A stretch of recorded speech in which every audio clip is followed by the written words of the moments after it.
Hello everyone, this is part of my new permission. Excuse me shooting into the sun. This here field here is part of my new permission. Not entirely sure where to start, so I think I might have a wander over to those trees and have a poke around there, see what there is. There seems to be an interesting sort of bit of groundwork going on over there, so we'll see.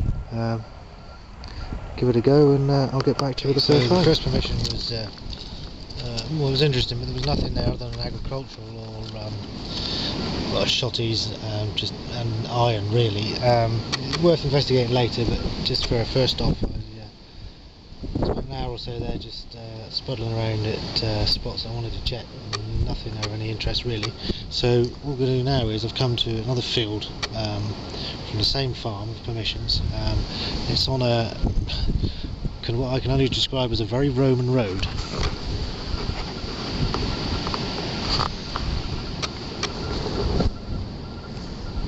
And this is the field over here.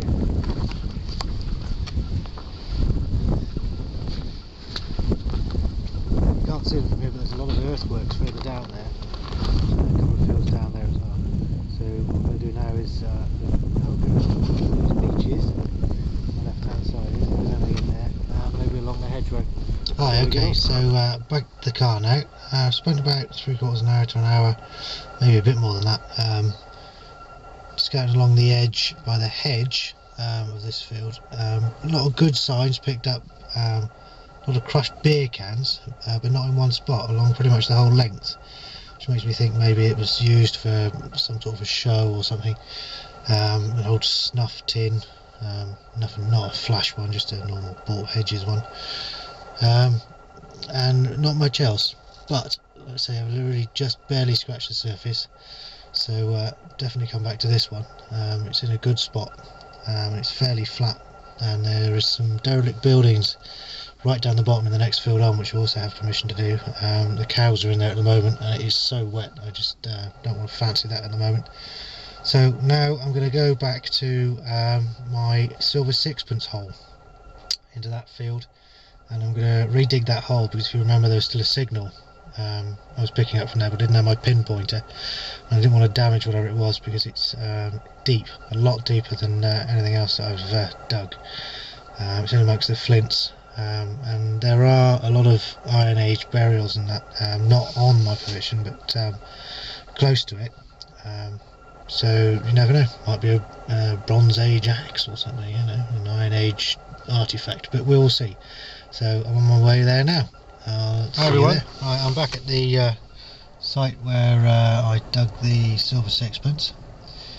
It's really breezy, to say the least. I'm going to wander down now with a metal detector, find a spot.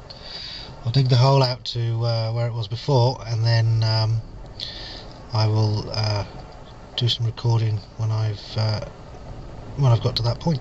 Okay. I don't know if you can hear me or not, because it's really windy.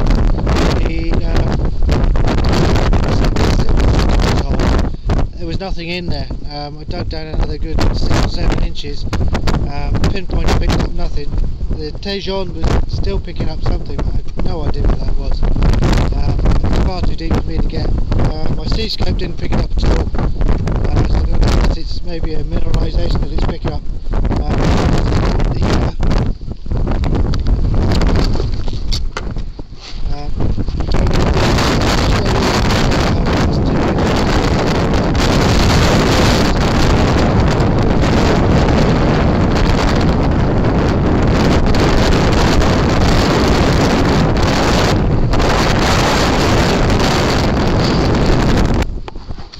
Okay, so as you can see, that was a lump of iron, so I'll move on to the next. Okay, so very much a suck it and see day today with new permissions and what have you. I've just made it back to the car before this little lot has come in. So that's knocked it on the head for the day, unless it blows over. But it's about 1:30 now, so time to go and get some lunch anyway. It's miserable. Never mind.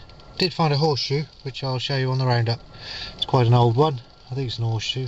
Might be an ox shoe, don't know. Hey ho, I'll show you it in the roundup. That's it for now. Hi everyone, this is that horseshoe that I found, which is actually the sum total of what I've got for today. It was pretty much a suck it and see day today.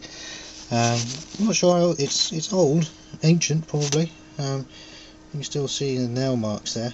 It's quite small, so probably cob type, which is the type that the Romans used to use. Whether it is a Roman one, I don't know. I'm not really up on my horseshoes, but that's it. Suck it and see day today. New permissions, just to really go and have a cursory look around and a quick wave of the old history wand. Shame there was nothing in that hole for the where the silver sixpence came out of. It was, the Tajon was still picking up a signal, but it was so deep. Maybe I'll go back another day, I don't know, make a much bigger hole. I'll have to, because I couldn't go any deeper with the size hole that I'd already dug. I've got a funny feeling it's going to be a water pipe or something, or a brass fitted on a water pipe, but I'll leave it. I'm sure one day curiosity will get the better of me and I'll go back and dig it again, but I was down 2 foot plus, so you know, ridiculously deep. Hi guys, thanks for watching this video. Sorry there's not an awful lot of content in it, other than me wandering around and just doing bits between my new permissions. My only find really today was the horseshoe, which is very old. Like I say, it's cob size. Could be Roman, I don't know, anybody knows, let me know, that'd be brilliant. Add it in the comments at the bottom, that'd be super. Looking forward to that, to doing that permission again. Like I say, there's a row of beech trees, some abandoned houses, farm buildings, right down in another adjoining field. But there are a lot of crop marks on ridges and what looks like enclosures and terracing on that field. So yeah, you know, sometimes this means there's people there, sometimes it means it's not. Could just be a stock enclosure, but definitely worth another look, especially as it's on that very Roman road. Off to a club dig tomorrow with the Bournemouth Metal Detecting Club, which is super. It'll be my first club dig, so if you're off to there tomorrow, to Gillingham, I'll see you there. Let's hope for some good finds, and I'll certainly do a video. Try and do one whilst I'm out and about tomorrow, if that's okay with the club. I'll check first. If all goes well, maybe I can arrange a club dig on one of my permissions. We'll see. Okay, well, thanks for watching, and I'll see you in the next video. Hi everybody, nearly forgot, this is a shout out for Peacehaven's Deep Digger Dan. I've been teasing him a little bit. I have told him that I've sent them something to help them keep them warm, because it's very cold where they are. It's not a bottle of scotch or anything, guys, I'm afraid. It's a hand warmer, pocket hand warmer. The old charcoal jobs. Take the charcoal out, light it, let it burn down for 1/4 of an inch, and shut it up. And after 10 minutes, 1/4 of an hour, this gets really warm and it's brilliant. I know, Dan, you're in Berlin. That's brass monkeys, just as it is up north, Jed. So, not a bottle of scotch, I'm afraid, guys, but a hand warmer each and a few refills. You can pick up the refills cheap on a well-known auction site, a couple of quid for a dozen, and they're well worth it. I'd forgotten about them. Just I saw them on that auction site. I thought, oh, I'll buy some of those. So I bought 4, one for me and the missus, and one for Deep Digger Dan and Peacehavens. 2 guys I respect very much, and I hope they're of use to you guys. Good luck and happy hunting.